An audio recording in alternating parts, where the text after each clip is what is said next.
Welcome back to my channel, yaitu Captain Abi, guys. Nah, kembali lagi dengan saya yang merupakan host daripada channel Captain Abi. Nah guys, sebelum itu jangan lupa dulu subscribe, like, share, and comment. Maksudnya subscribe, like, and share atau bagikan. Nah ya, lanjut. Nah, kali ini gue akan membahas mengenai materi sejarah perang musim dingin atau Winter War ya, kalau dalam bahasa Inggrisnya, yang merupakan pertempuran atau perang antara negeri tirai besi atau negeri beruang merah yaitu Uni Soviet melawan Finlandia yang ketika itu merupakan negara yang baru merdeka seumur jagung. Nah guys, kita tahu ya guys bahwa Uni Soviet ini adalah sebuah negara komunis sosialis pertama di muka bumi ini. Jadi tepatnya setelah Perang Dunia pertama ya, atau tepatnya lagi setelah revolusi Rusia atau tepatnya perang saudara Russian Civil War ya, setelah itu semua berjaya, akhirnya Bolshevik ini menang atau Partai Komunis Rusia itu menang dan akhirnya mendirikan negara baru yaitu Uni Soviet. Nah, Uni Soviet ini dipimpin oleh Vladimir Ilyich Ulyanov namanya kalau dalam bahasa Rusianya. Aduh, susah banget namanya guys. Dia ini mendapatkan nama samaran atau yang sering kita kenal dengan nama Vladimir Lenin. Nah, Vladimir Lenin ini adalah merupakan pemimpin partai Bolshevik atau sekaligus merupakan pemimpin daripada Uni Soviet ini guys ya. Jadi si Vladimir Lenin ini mempunyai teman ya, yaitu Stalin atau Joseph Stalin dengan namanya Leon Trotsky. Nah, Leon Trotsky ini sudah mendirikan sebuah angkatan bersenjata, kalau dalam kitanya itu ABRI lah ya, Angkatan Bersenjata Republik Indonesia. Kalau di sana namanya Red Army atau Tentara Merah. Jadi Leon Trotsky ini menjabat sebagai jenderal, pemimpin militer atau intinya ya mendirikan angkatan bersenjata Uni Soviet lah ya. Jadi Red Army atau Tentara Merah ini dipersenjatai dengan senjata-senjata hasil rampasan dari Kekaisaran Rusia yang pastinya guys ya. Terus setelah itu Vladimir Lenin ini kan jatuh sakit ya guys, dan juga dia dia akhirnya meninggal dunia atau wafat ya. Itu tuh setelah nggak jauh lama ya dari setelah kemenangan atau berdirinya Uni Soviet, dia udah langsung runtuh gitu ya, atau mati ya, wafat, gugur ya. Lanjut. Setelah itu, nah, kekosongan pemerintahan Uni Soviet ini diperdebatkan oleh Dewan Bolshevik atau sebuah organisasi Bolshevik ini bingung siapakah yang akan menjadi pemimpin atau penerus kepemimpinan Uni Soviet selanjutnya ya. Akhirnya sebenarnya ada dua kandidat yang diistimewakan oleh si Bolshevik ini ya, yaitu Leon Trotsky yang merupakan jenderal tertinggi pemimpin militer loh ya guys. Pemimpin militer Uni Soviet ketika itu ya, dengan bertarung dengan kandidat kedua yaitu Bapak Joseph Stalin yang merupakan teman dekat daripada Vladimir Lenin ya. Ini merupakan sebuah pertarungan politik yang sangat suram gitu ya. Jadi akhirnya Bapak Vladimir Lenin yang sudah tewas atau gugur itu harus digantikan dengan kedua kandidat yang sangat kuat kekuasaannya di Uni Soviet ketika itu. Ini mereka memberikan pengaruh kepada rakyat-rakyatnya untuk segera menyokong mereka ya. Akhirnya Leon Trotsky gagal dalam memberikan pengaruh itu dan akhirnya dijatuhkan oleh Bapak Joseph Stalin yang menang ya. Si kandidat pertama yaitu Bapak Joseph Stalin akhirnya berjaya menyingkirkan sang jenderal Tentara Merah atau Bapak Tentara Merah itu. Dia kabur ke sebuah negara luar negeri ya, karena nggak mau diburu oleh si Bapak Stalin ini ya. Jadi Bapak Joseph Stalin ini langsung seketika berkuasa di Uni Soviet itu ya. Lanjut. Di tahun 1922 ya lanjut terus sampai di tahun 1930 ya. Disitulah sebuah tragedi terjadi yang disebut tragedi berdarah Uni Soviet yang dilakukan oleh sang Bapak Stalin, yang merupakan pembersihan paling berdarah ya, atau the Great Purge ya kalau dalam bahasa Indonesia. Purge itu pembersihan ya guys. Jadi jenderal-jenderal atau perwira-perwira militer yang ada di tubuh anggota Tentara Merah ini yang dianggap oleh si Bapak Stalin ini yang merupakan penyokong Leon Trotsky itu akhirnya ditembakin atau diburu untuk dihilangkan ya. Jadi lawan-lawan politik daripada si Bapak Stalin ini semuanya dihabiskan. Setelah keberhasilan itu akhirnya banyak yang gugur ya. Terus kebijakan Bapak Stalin seperti juga menghancurkan pertanian di Ukraina ya, sebuah wilayah di Uni Soviet juga ya. Jadi banyak lah ya di tahun itu yang merupakan tahun-tahun terkelam daripada Uni Soviet ini ya. Lanjut. Jadi ngomong-ngomong Winter War ini kapan sih terjadinya? Jadi si Bapak Stalin ini di tahun 1938 ini dia bingung ya. Dia ini mau ngelihat peta ya. Terus dia berkata kepada sang perwira yang pro kepada dirinya atau perwira pro Stalin ini, bertanyalah si Bapak Stalin ini kepada dia. Nah, gimana nih? Kita harus menginvasi negara-negara pecahan kekaisaran Rusia agar kita lebih bisa meningkatkan kedaulatan kita. Kita ditakuti oleh negeri-negeri lain ya. Walaupun kita baru merdeka, kita tetap kuat gitu. Akhirnya istilahnya invasi lah gitu. Akhirnya Bapak Stalin di tahun 1939 langsung menginvasi Finlandia. Ya. Jadi Finlandia itu di mana sih ya? Jadi Finlandia itu di ujung atau Eropa Eropa Utara ya, bagian Eropa Utara yang negara tetangganya itu seperti Swedia, Norwegia, terus ada banyak ya, Swedia, Norwegia ya. Intinya negara-negara yang udah mau ke utara gitu ya, Eropa Utara. Jadi akhirnya si Finlandia ini diserbu, lagipun dekat dengan si Uni Soviet ini. Akhirnya udahlah, sang Bapak Stalin berkata, sudah, hancurkanlah si Finlandia itu. Akhirnya para perwira-perwiranya itu merencanakan kapan lah ya waktunya tepatnya di tahun 1939 itu diserbulah. Akhirnya tentara-tentara Uni Soviet itu ya, Red Army atau Tentara Merah ini yang menggempur ya dengan senapan Mosin Nagant, dengan senapan TT 34 ya, banyak senapannya ya. Terus senapan mesinnya ya. Pokoknya intinya Uni Soviet itu ketika itu sudah ada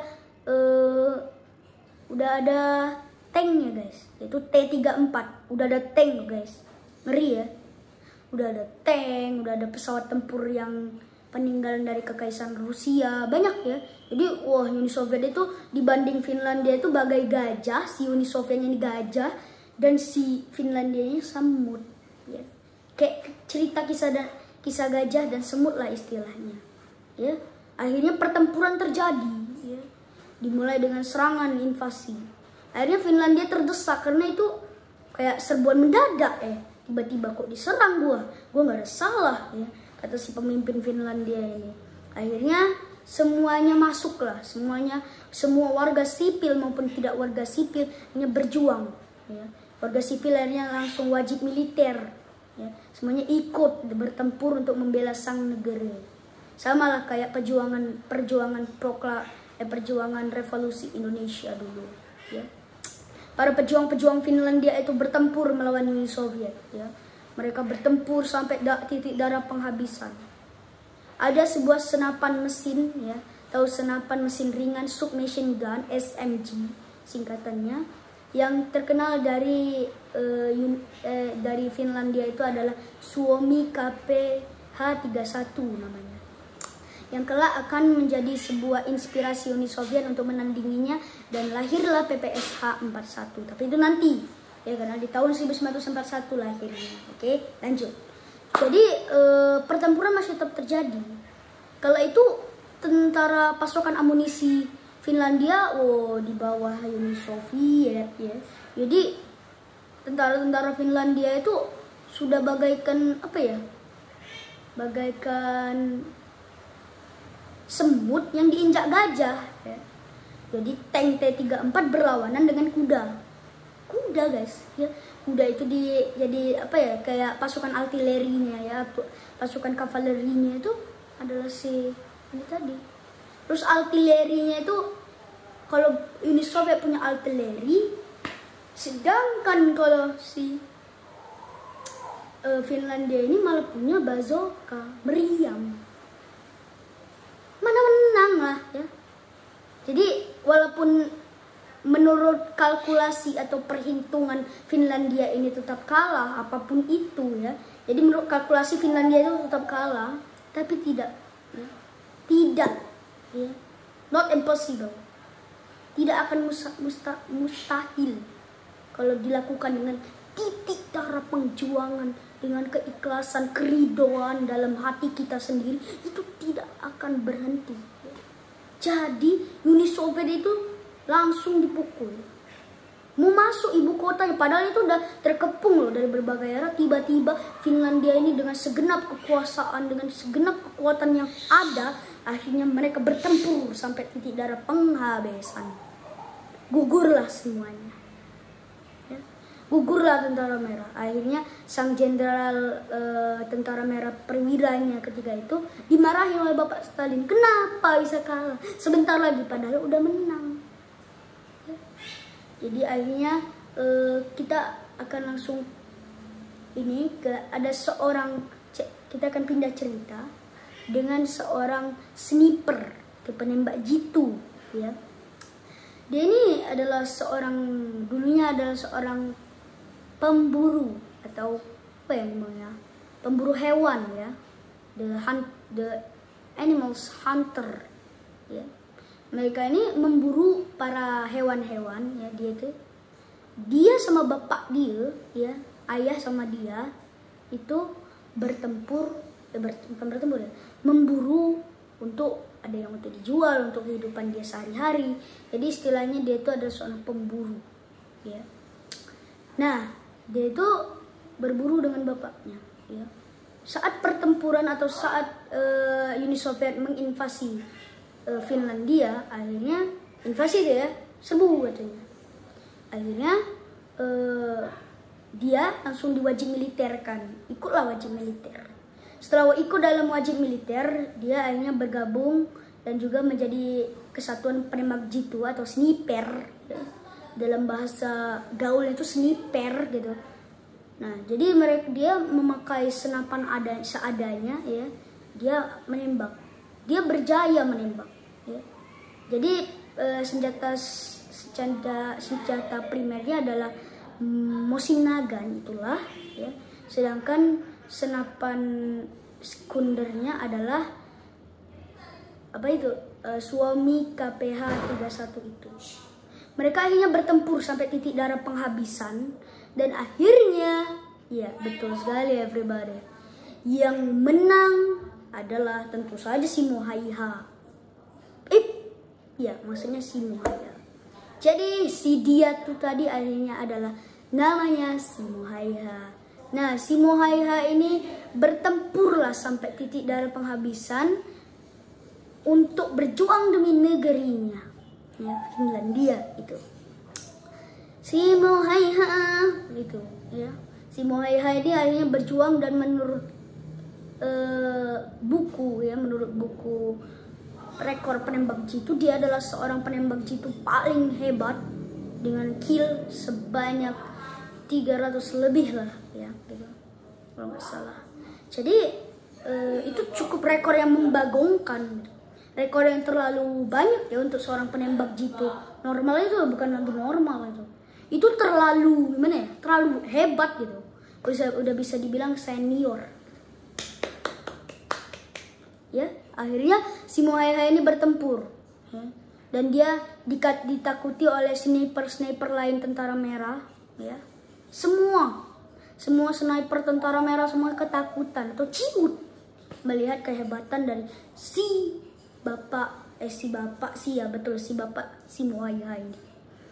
Dia pakai mesin nagan lamanya itu, mesin nagan kunonya itu.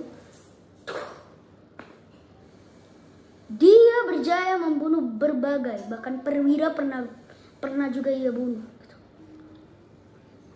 Namun suatu ketika Bapak Stalin marah mendengar kabar bahwa si Mohaha ini menggagalkan misi invasinya.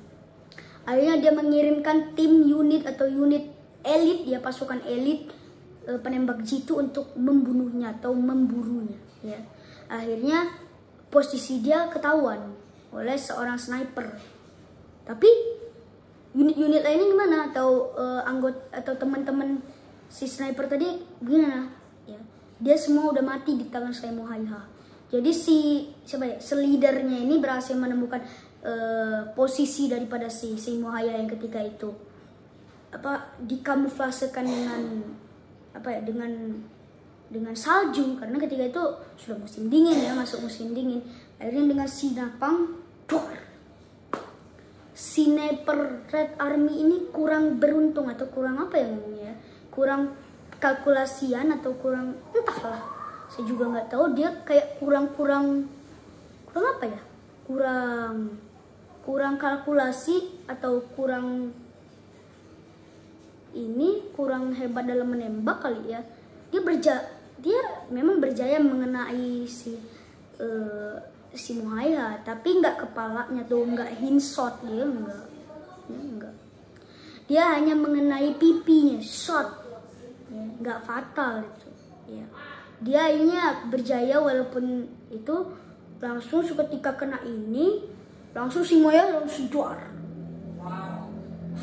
Jadi akhirnya si Mohaha langsung mundur ke barak militernya dan meminta pengobadan medik. Setelah melakukan 18 operasi, akhirnya pipinya berhasil dipulihkan. Namun ya begitulah guys.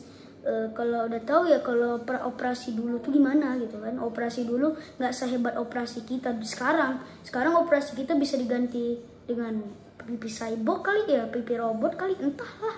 Saya juga kagak tahu ya guys. Mungkin sekarang udah lebih modern ya, pipi yang kayak gini dulunya mungkin udah bisa kayak gini. Ya enggak? Lanjutlah ya. Setelah si Mohaha berhasil dipulihkan, dia akhirnya ditemui oleh sang pemimpin negeri Finlandia, dan diberi apresiasi. Lalu dia diberi sebuah senapan baru guys ya. Mesin nagan juga, tapi lebih hebat, ada teleskopiknya, lebih indah, lebih cool, lebih elit, dan lain-lain lah intinya. Lebih bagus lah intinya daripada senapan kunonya itu. Mau diganti tapi dia tidak mau. Kenapa? Karena kalau dia pakai teleskopik yang bagus-bagus, takutnya kaca teleskopiknya itu mantul ke si sniper lainnya, dan tahulah si sniper Red Army dan tembak lah. Jadi mungkin yang bagus-bagus itu belum tentu bisa, walaupun senapannya bagus, harga mahal, kualitas bisa dibilang hebat, tapi belum tentu itu bisa menjaga nyawa kalian. Kalau udah ajal ya enggak guys ya, betul kagak ya? Betul lah ya guys. Lanjut.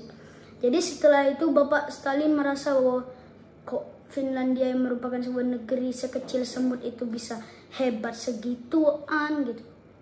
Akhirnya Bapak Stalin meminta sang perwira militernya untuk memundur, yang memerintahkan untuk mundurlah ahli pasukannya. Akhirnya mundur. Dan kalau menurut kalkulasian di Wikipedia, itu ternyata yang banyak lebih rugi itu adalah Uni Soviet guys.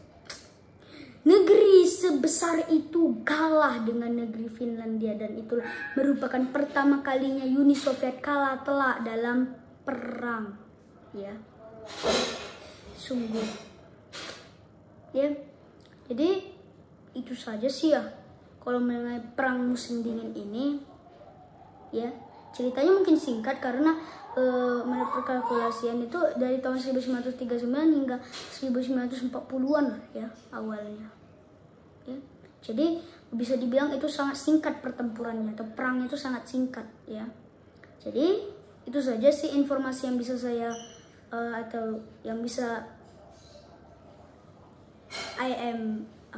berikan kepada teman-teman seperjuangan kalian, kita semua ya. Jangan lupa dulu, sekali lagi saya ingatkan, subscribe, like, share, and itu aja ya. Subscribe, like, and share, atau subscribe, tekan tombol suka, dan jangan lupa pula di komen. Jangan pula lupa di share ke teman-teman atau grup kalian ya guys. Oke, itu saja.